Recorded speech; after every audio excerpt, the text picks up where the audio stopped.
Meu nome é Camilo, eu trabalho na divisão de processamento de imagens da Coordenação de Observação da Terra. Minha formação básica, eu sou engenheiro agrônomo e fiz mestrado e doutorado aqui no INPE, no Sensoramento Remoto. Atualmente eu sou docente do curso, responsável pelas disciplinas tanto de estatística quanto de processos hidrológicos.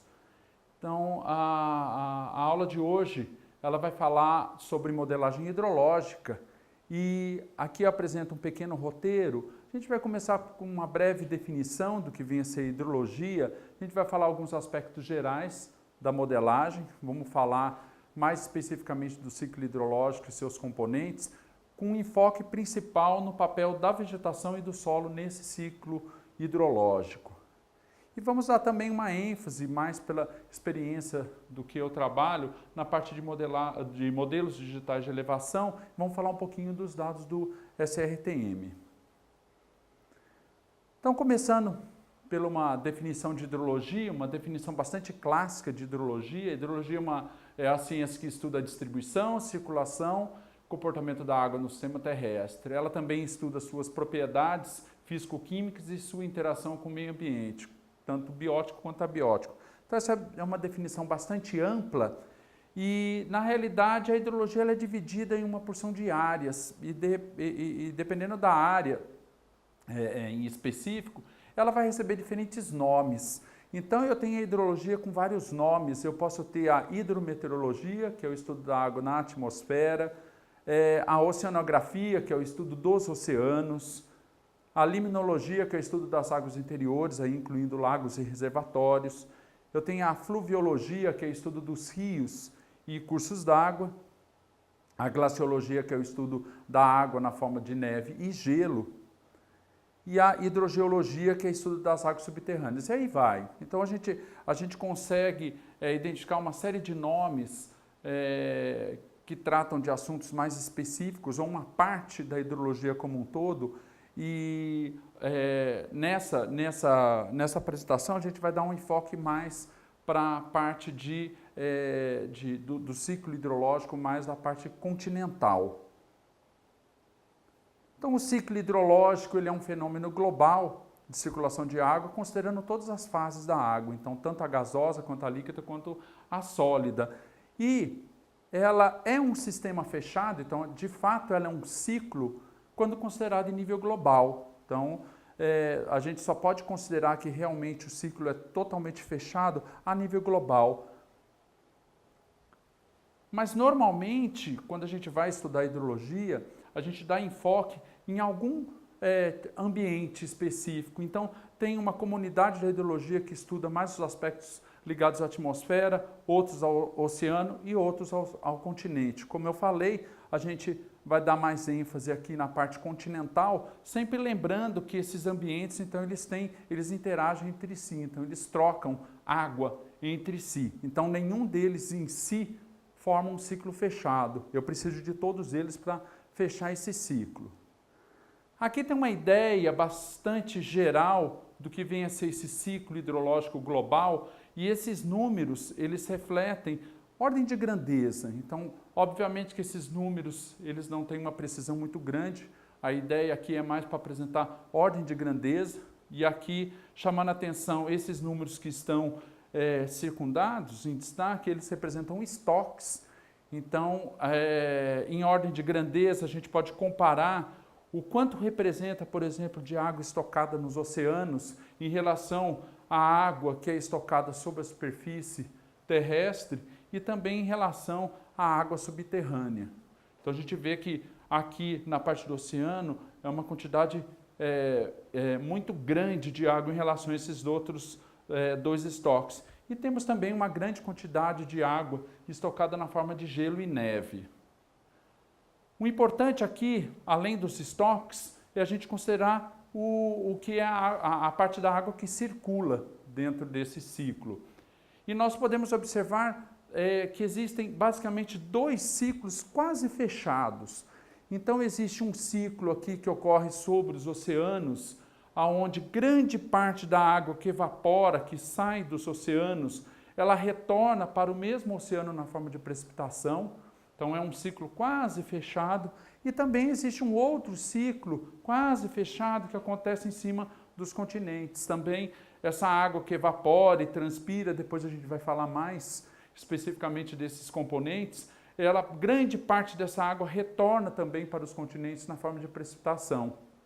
Obviamente que esses dois ciclos eles se conectam, porque parte desse vapor de água que sai dos oceanos, ele vem para os continentes, e essa água que vem para os continentes retorna nos oceanos pelos rios, e também, em parte, pela água subterrânea. Então, assim a gente fecha esse balanço de água. Então, esses números aí, eles são dinâmicos, obviamente, que eles variam ao longo do ano, variam de ano para ano, mas o importante dele é ver a ordem de grandeza, né, entre o que acontece no oceano e o que acontece no continente. Uma outra questão também que é bastante interessante para quem trabalha com a parte de água, de hidrologia de continente, é observar o que representa essa água superficial, toda a água que está sobre os continentes. Se a gente, ou na realidade sobre o globo, a princípio, se a gente olhar toda a água disponível que nós temos no globo, a água doce representa apenas 3%. 97% ela está armazenada nos oceanos na forma de água salgada. Se observarmos então apenas esta parte, essa fração, 3% de água doce, só esta fração, 0,3% ela está sobre a superfície terrestre, sendo que mais ou menos 1/3 é água no solo, então água subterrânea, água armazenada dentro do solo, e os outros quase 70% está preso em forma de geleiras e calotas polares. Então esta água que está na superfície, em geral, é a água que a gente tem acesso mais fácil. E se a gente novamente pegar somente esta parte da água superficial e considerar ela, então, o nosso todo, dessa água da superfície, apenas 2% estão armazenadas ou elas estão representadas na forma de rios, sendo que um pouco mais de 10% estão nas áreas pantanosas, em brejos, e quase 90% armazenadas em lagos e represas. Então, esse é um slide bastante clássico para mostrar, por exemplo, a fragilidade que representa as águas dos rios, apesar da dinâmica que essa água tem de se recuperar rapidamente. A gente imagina o quanto que, quando os municípios que eles dependem de abastecimento de rio, o que essa água representa no todo do globo, é muito pouco. Quando a gente estuda hidrologia em continentes, a gente tem que sempre também fazer uma consideração em relação ao nível de detalhamento que a gente está fazendo nesse estudo. Então, a hidrologia ela pode ser feita em vários níveis. Então, eu posso, desde trabalhar com a escala global, quando ir descendo nessa escala, até fazer estudos bastante finos. Então, eu posso ter estudos em escala pontual, então, nesse primeiro caso aqui, onde eu estou interessado em estudar toda a parte de dinâmica de água no solo. Então, vou estar preocupado mais com a parte de interação, do que acontece com essa água dentro do solo. Posso também estar preocupado em estudos que a gente fala em escala de vertente. Então, nesse caso, a minha preocupação é mais no sentido de fazer estudos que consideram aí os mecanismos de geração e escoamento direto ou o fluxo de base que alimenta aí os rios. Então, vão estar mais relacionados com processos de erosão, a própria dinâmica de água dentro dos rios. E posso também fazer um estudo em escala de bacia hidrográfica, que é um elemento bastante importante para a gente que estuda hidrologia. Nesse caso, a gente vai estar mais preocupado em fazer estudos que estudem aí a variação espacial e temporal dos processos todos hidrológicos que acontecem dentro dessa bacia, tanto mais relacionado com a parte de produção de água. Então, na realidade, quando a gente vai fazer um estudo hidrológico, Isto aqui é fundamental, a gente estabelecer qual é o nível de detalhamento que a gente quer fazer no nosso estudo, porque é óbvio que, dependendo da escala que a gente está trabalhando, a gente não vai ter condição de estudar aspectos muito detalhados. E falando de uma maneira mais geral, então é mais geral do que a própria modelagem hidrológica, quando a gente está querendo estudar um problema, então quando a gente está se propondo a modelar um problema, a gente tem que ver que, apesar do foco ser o mesmo, então eu posso estar interessado em estudar hidrologia, eu posso estudar a hidrologia sob diferentes aspectos. E se eu formo um grupo de pessoas que vão estudar essa problemática, nós temos que ver que, mesmo dentro desse grupo, as pessoas elas podem ter diferentes enfoques. Então eu posso ter pessoas que, apesar de estar estudando a hidrologia, ela tem um enfoque mais social ou mais econômico, então ela está mais interessada nas partes econômicas ou sociais relacionadas com essa hidrologia, então quais são os impactos que eu vou ter naquela área. Mas eu posso também ter pessoas que estão mais preocupadas com as partes mais ecológicas e naturais.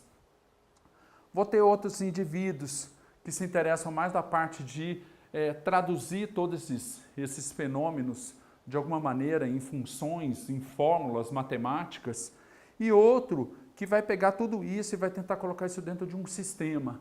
Então a hidrologia ela tem esse caráter multidisciplinar que permite a união de pessoas com diferentes conhecimentos que vão trabalhar em conjunto. E isso é muito interessante, porque dificilmente uma única pessoa tem esse conhecimento e essa preocupação para trabalhar com tudo isso ao mesmo tempo. Mas o que vem a ser um modelo? Na realidade, o modelo é uma representação conceitual ou matemática de um fenômeno. Nós fazemos modelos a todo momento. A nossa realidade ela é sempre convertida através de um modelo para a gente poder entender o que está acontecendo. Tipicamente, esse modelo irá tratar de apenas alguns aspectos do fenômeno estudado, que é aquela parte da visão. Então, apesar da realidade ser única para todos, cada um tem uma visão diferenciada sobre aquela realidade. Então, um exemplo bastante simples seria um modelo de balanço de água no solo. Então, a minha única preocupação aqui é entender como que se dá essa dinâmica de água no solo, no sentido do solo funcionar aí como um grande reservatório de água. Então, eu poderia, no meu modelo simplista, imaginar que a minha única preocupação de entender é como se dá a variação do volume de água no solo em relação ao tempo. Então, basicamente, o que eu tenho que entender são todas as entradas e saídas. Então, se eu contabilizar todas as entradas e saídas, eu consigo, de alguma maneira, prever o quanto de água que eu vou ter num futuro. E essa representação pode ser tão simples quanto eu queira ou tão simples quanto eu possa observar esse fenômeno. Então, eu poderia imaginar o meu solo, por exemplo, como uma grande caixa d'água, onde eu teria aqui todo o meu solo, e se eu conseguisse extrair toda a água dentro desse solo, essa água representaria um determinado volume, tá? Dentro de um volume de solo. E a minha tarefa seria conseguir, de alguma maneira, estimar essas entradas e saídas. E o meu modelinho poderia ser tão simples quanto se a entrada for maior que a saída, o meu modelinho ele deveria representar ou conseguir representar esse aumento desse volume. Da mesma forma, se as entradas forem maiores que a saída, então esse volume ele deve diminuir. Claro que a minha tarefa aqui de tentar, de alguma maneira, modelar essas entradas e saídas, eu posso complicar da maneira como eu queira. Uma grande preocupação, quem trabalha quem está se iniciando nessa parte de modelagem, é uma série de questões, de questionamentos que aparecem quando a pessoa vai trabalhar com modelagem. Então, dois modelos de um mesmo fenômeno deveriam ser iguais? Ora, a princípio a gente responderia que sim, porque se eu estou modelando o mesmo fenômeno, todos os modelos deveriam representar ou conseguir estimar da mesma maneira aquele fenômeno, né? Ou representá-lo da mesma maneira. Mas a resposta é não necessariamente. Por que que isso acontece? Porque cada modelo ele pode ter um objetivo diferente. Então, apesar de eu estar trabalhando com um modelo hidrológico, cada modelo tem um objetivo diferente aí. Ou então, mesmo que o objetivo seja o mesmo, eu posso ter diferenças conceituais, no sentido de como eu represento aquele fenômeno. Então, cada um pode enxergar o mesmo fenômeno de diferentes maneiras. E mesmo que esse conceito seja, essa representação conceitual seja o mesmo, eu vou ter problemas de implementação. Então, na hora de transformar todo esse meu modelo conceitual num sistema computacional, eu posso ter diferentes abordagens. E isso vai me levar também a diferentes resultados. Então, na prática, apesar de modelos terem o mesmo objetivo, eles podem ser ligeiramente diferentes no resultado. Então, o mesmo balanço de água no solo, eu posso estar preocupado tanto com questões de distribuição de água, então eu posso estar trabalhando num determinado quadradinho de todo o meu ambiente, e eu só estar, por exemplo, interessado em estudar escoamento superficial. Então eu vou querer acompanhar onde que essa água vai, para onde que essa água vai quando sobrar água nesse processo. Ou então eu posso detalhá-lo e pensar isso num modelo aí tridimensional, onde eu realmente estou preocupado com um monte de fenômenos que acontecem, que depois a gente vai detalhar isso quando a gente for falar dentro do ciclo hidrológico. Quais as etapas gerais de uma modelagem? Isso vale para qualquer tipo de modelagem. Então, basicamente, a gente tem que caracterizar um sistema no qual se insere. Então, eu tenho que conhecer esse fenômeno, o ambiente que esse fenômeno está representado. Eu tenho que fazer uma série de suposições sobre como os vários componentes funcionam e como eles interagem entre si. Vou ter que traduzir tudo isso em equações ou procedimentos e possivelmente num programa que vai fazer a simulação desse fenômeno que eu estou estudando. E depois, feito isso, eu vou ter que determinar os valores de cada parâmetro ou de cada variável aí que representa esse meu fenômeno e vou poder usar, então, desde medidas reais, então vou no campo e meço o que está acontecendo, como eu posso também usar valores de referência. Então, alguns pesquisadores já fizeram essa caracterização, então eu posso aproveitar essa caracterização que esse pesquisador fez e aproveitar no meu trabalho, ou então eu vou tentar estimar esses parâmetros através de um processo que a gente chama de calibração. Então, vou tentar adivinhar qual é o valor dele para que os meus resultados do meu modelo sejam coerentes com a minha realidade. E é muito importante também que eu faça uma certa validação dos meus resultados, porque desse meu modelo, uma vez que muitas vezes eu vou usar esse modelo em outras situações. Então, ele sendo válido nessas outras situações, eu consigo acreditar mais nos resultados dele. E uma coisa que sempre a gente ouve para quem trabalha com modelagem, especificamente modelo hidrológico, é que as pessoas elas perguntam assim, olha, eu encontrei esse modelo aqui, esse modelo é bom? A gente vai ver que essa pergunta, ela envolve muitas perguntas, né? Então, para a gente saber se o modelo é bom, a gente tem que responder um monte de aspectos que podem ou não ser importantes para a pesquisa que a gente está desenvolvendo, tá? Então, o modelo ele pode ser bom porque ele explica observações no passado. Então, é o que a gente diz que o modelo foi bem calibrado. Então, ele imita muito bem o que a gente treinou esse modelo para fazer. E isso é bom. Ele pode predizer bem observações futuras, que é no caso do modelo ser validado. Então, um modelo ele pode conseguir prever, e isso também é muito bom, né, o que vai acontecer em outras situações. Ele pode ser generalizável, no sentido que tem um termo bastante clássico em modelagem, que é o modelo ele deve ser robusto. Então, na realidade, ele deve se adaptar a diferentes situações diferentes daquelas que ele foi desenvolvido. Então, modelos que são generalizáveis, eles conseguem ser aplicados em outros lugares, outros períodos. Uma característica também que é bastante interessante dos modelos, essa não é muito comum, mas é bastante interessante, é a gente conseguir estimar a incerteza dos resultados que esse modelo está fornecendo, porque muitas vezes esse modelo me dá um resultado e eu não sei qual é a confiabilidade naqueles resultados. Então, alguns modelos eles se preocupam com isso e tentam associar ao resultado a incerteza. E, obviamente, que é muito importante que o modelo seja simples, no sentido de que ele precise poucos dados de entrada. Então, alguns modelos hidrológicos que a gente pode se deparar, eles exigem um número tão grande de dados que acaba inviabilizando o seu uso para umas determinadas áreas que carecem aí de informações básicas. E, obviamente, que ele tem que ser fácil de usar. Então, no sentido de que quanto melhor a interface com o usuário esse modelo tiver, melhor. Então, os modelos hidrológicos, infelizmente, eles são reconhecidos como, em geral, eles não são modelos muito fáceis de usar, porque eles são construídos para situações muito peculiares, o que dificulta um pouco o uso desses modelos.